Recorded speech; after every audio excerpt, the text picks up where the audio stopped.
Les parents n'ont pas le contrôle sur leurs enfants. Vous pouvez répéter après moi. Je n'ai pas le contrôle sur mes enfants, sur leur comportement et surtout sur leurs émotions.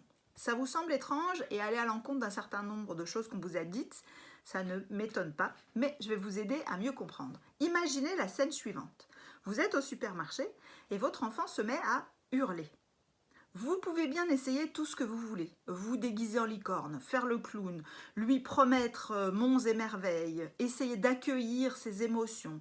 Vous pouvez aussi le menacer, crier, même le taper.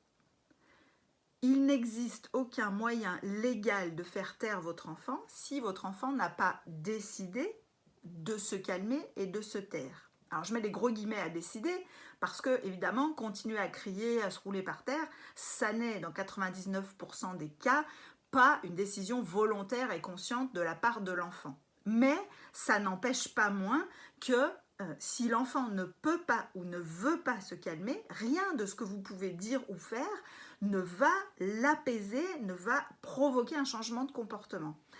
Et faire aveu d'impuissance, se rendre compte qu'on est en train de faire des choses qui ne marchent pas, ça va être hyper important. Parce qu'en fait, quand on continue à proposer des solutions en espérant que ça y est, ça va marcher, on se crée davantage de frustration, de sentiments d'impuissance.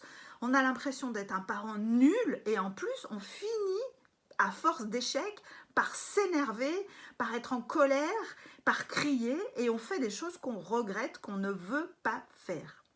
Donc, moi, je vous invite, quand vous avez fait tout ce qui était en votre pouvoir pour essayer d'aider votre enfant, vous avez accueilli ses émotions, vous avez essayé de l'accompagner dans ce qu'il vivait, mais que ça ne change pas, je vous invite plus souvent à lui dire « Bah écoute, je suis vraiment désolée, mais là, je crois que je ne peux pas t'aider.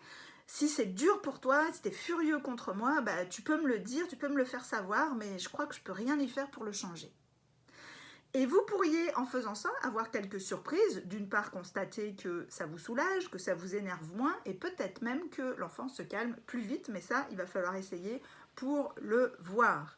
Vous pouvez trouver aussi 2 ou 3 articles, et même beaucoup plus sur mon blog, blog.escomc.fr, qui parle de ça. Il y a qui trop écoute mal aide que vous pouvez trouver. Il y a les limites de l'écoute active qui est aussi un autre article qui pourrait vous aider.